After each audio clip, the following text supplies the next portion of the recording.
Texas Chainsaw, Trick or Treat, Stranger Things, Beetlejuice, hell, even American Horror Story. From cult classic movies to popular current shows, Halloween Horror Nights has it all during the Halloween season. Yeah, and although some years may not be as good as other ones, you're still sure to scream your soul out before leaving the park. But HHN isn't the only horror event going on during the September through October season. So why are they able to bring so many people to their park more so than their other competitors? Well, that's what we're gonna go ahead and get into today. Hello everyone, welcome back to another YouTube video. I am TheParkGod, and I'm hoping by now you guys may have looked at my page and seen that I have an unhealthy obsession with horror things. I am not ashamed to admit it. I'm broke because of Halloween events. But Halloween Horror Nights has got to be one of the biggest horror events I've ever gotten to experience in my life. But why is Horror Nights so good? What are they doing that other parks are not doing? Well, that's what we're going to talk about today. Don't forget to hit that like button and subscribe for some more content. I'll bring you cookies in your sleep if you do. Let's get into the business. Halloween standalone events started around 1973. Knott's Berry Farm was the first bigger park to do anything like it, which is super dope to know because they're like the OGs who started the trend. Side note, Knott's Berry Farm was my first time ever going to any Halloween event ever. But before it was called Knott's Scary Farm, it was just Horrorland. It introduced a character called Senator Seymour, or Seymour, I honestly don't know. And they introduced scare actors that were around the park that was never done before, and shockingly, no mazes were made at that time. Also, this event only lasted for 3 days. Now, with Knott's Scary Farm being the originator and the groundbreaker for the amusement park community, other theme parks started hopping on the bandwagon. Disney, although having their own event in 1972, wasn't on the same wave as Knott's. If it already wasn't obvious enough, it was more welcoming, more child-friendly, and also they only lasted for 3 days as well. Six Flags Fright Fest started in 1986 at Astroworld, which had haunted attractions, rides, and scare zones. And Universal Studios came in last, starting their first Halloween event in 1991 in Florida. That was also just another 3-day event. This is when they also introduced the original horror maze called the Dungeon of Terror.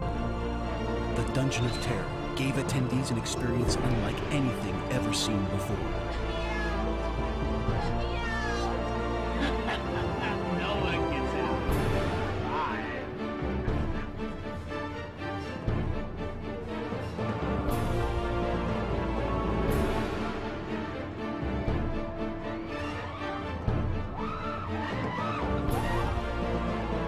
It was at this moment that Universal realized they hit a gold mine. I will continue to say that no matter how annoyed people are of like trilogies and sequels, people with IP and companies with IP will always have an advantage over people having to do original stuff. And I know that sounds crazy, because movie-wise, we're like, give us more original stuff, but people are coming when you have a good IP. Universal being in the movie industry and being the head honchos when it comes to horror movies already has a huge advantage that no other park is gonna have. Well, Six Flags just remembered they have Warner Brothers IP, so I mean, we're gonna test these mazes out. We gotta see if it's legit. Halloween Horror Nights usually has around 30,000 or more people visiting each night that it's open. And that's only in Florida. In California, it's usually sold out most of the nights, especially weekends. Its biggest contender is Disney's Oogie Boogie Bash, which also has a tendency to sell out immediately, but for two different things. When you go to a Universal Halloween event and a Disney Halloween event, you're gonna get two different versions of spoopy. Disney's Oogie Boogie Bash primarily focuses on the Nightmare Before Christmas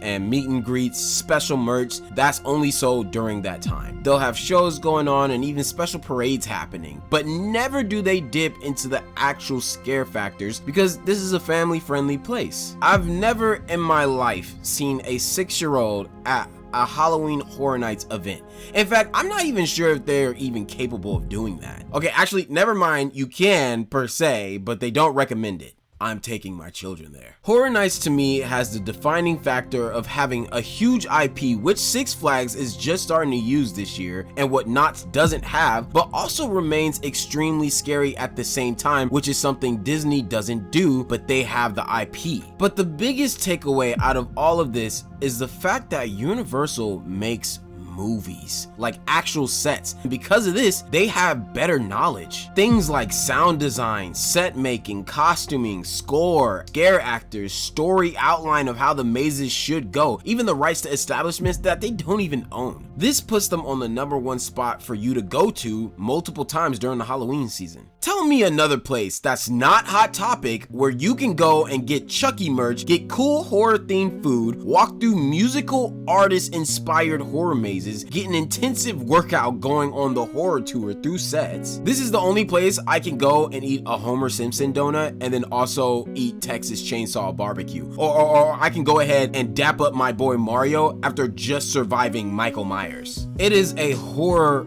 fanfare everywhere that you look, and that to me is the biggest takeaway. It satisfies different aspects you'd want at a horror event that's meant to scare, entertain, and push daddy capitalism to get all of our monies. But for stuff like this, I'm cool with it. But that's gonna be it for this video. Please go ahead and head straight into the comments. Tell me your thoughts. Do you guys agree with me? Do you believe that Halloween Horror Nights is on top for these reasons? Like I said, do you hate Halloween Horror Nights? Do you feel like they have been absolutely lacking in creativity and mazes after the COVID, after the pandemic? Like, let me know. I'm all for conversation. I want to know what the horror people feel when it comes to the Halloween events. And also, I plan to go to the Oogie Boogie Bash this year, okay? I plan to go to the Oogie Boogie Bash this year. Also, let me know, is there some other Halloween events that you guys want me to go to? Do you guys think 13th Floor is just better than all the other horror events and screw the big boys because these smaller versions are a lot better? Let me know in the comments. Anyways, as always, guys,